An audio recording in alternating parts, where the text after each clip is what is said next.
Amado e amada de Deus, hoje dia 29 de abril, terça-feira, e aqui nos colocamos com o coração cheio de alegria, com o coração cheio de fé, diante de Deus que nos ama verdadeiramente e ao mesmo tempo apresentando a Ele a nossa gratidão por mais um dia.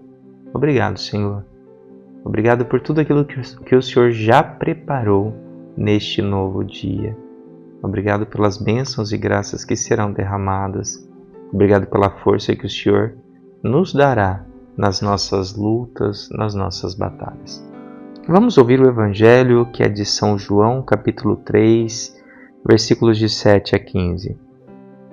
Naquele tempo disse Jesus a Nicodemos: Vós deveis nascer do alto.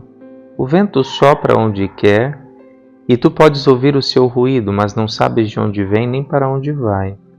Assim acontece a todo aquele que nasceu do Espírito. Nicodemos perguntou: Como é que isso pode acontecer? Respondeu-lhe Jesus: Tu és mestre em Israel, mas não sabes destas coisas?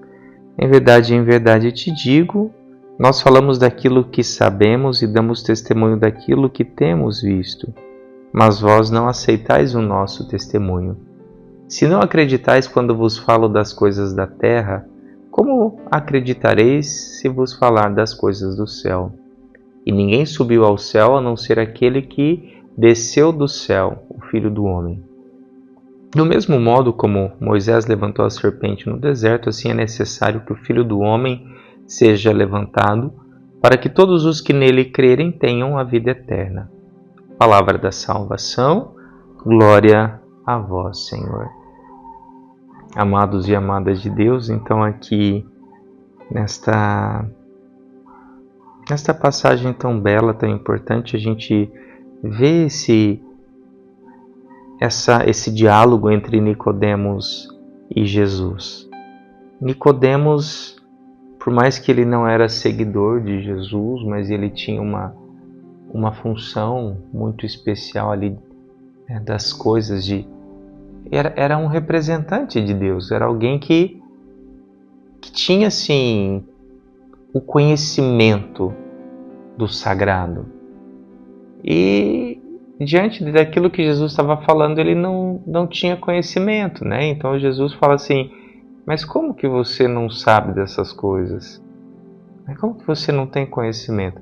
E ele vai falar sobre a presença do Espírito Santo, vai dizer desse nascer do alto, desse vento que sopra aonde quer, e ao mesmo tempo ele já apresenta para Nicodemos a realidade da morte de Jesus, da morte que ele ia ter, né? Assim como a serpente foi levantada no deserto, e aqui a gente lembra daquele momento em que o povo de Israel estava sendo atacado por serpentes, porque eles haviam murmurado,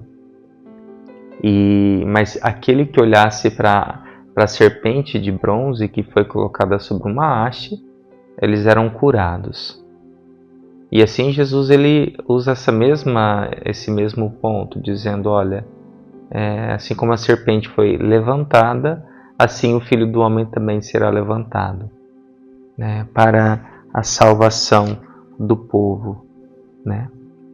E aí nós temos também uma passagem muito bonita que é da primeira leitura, e eu gosto muito dessa passagem, falo para você de maneira especial porque mostra como se organizavam as primeiras igrejas. Então olha que bonito quando fala assim: a multidão dos fiéis era um só coração e uma só alma.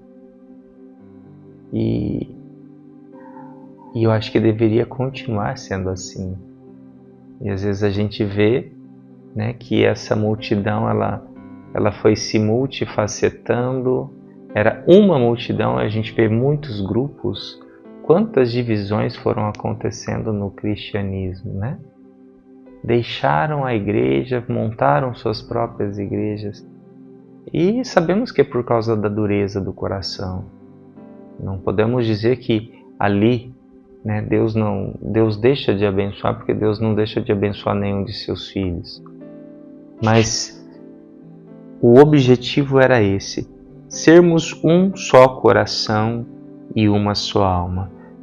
E aí ele coloca que os primeiros cristãos, eles não consideravam como próprias as coisas que possuía, mas tudo entre eles era posto em comum, né? A capacidade da partilha, partilhar o que se tem.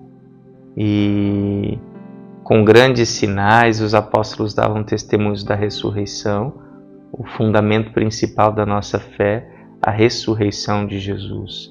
Os fiéis eram estimados por todos, ninguém passava necessidade, pois aqueles que possuíam grandes coisas dividiam, colocavam aos pés dos apóstolos e eles distribuíam de acordo com a necessidade de cada um.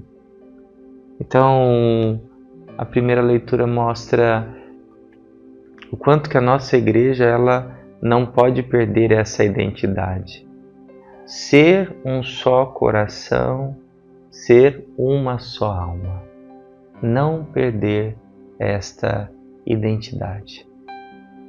Pai nosso que estais nos céus, santificado seja o vosso nome, venha a nós o vosso reino, seja feita a vossa vontade, assim na terra como no céu. O pão nosso de cada dia nos dai hoje, perdoai as nossas ofensas, assim como nós perdoamos a quem nos tem ofendido. E não nos deixeis cair em tentação, mas livrai-nos do mal. Amém. Que o Deus Todo-Poderoso abençoe Pai, Filho e Espírito Santo. Amém.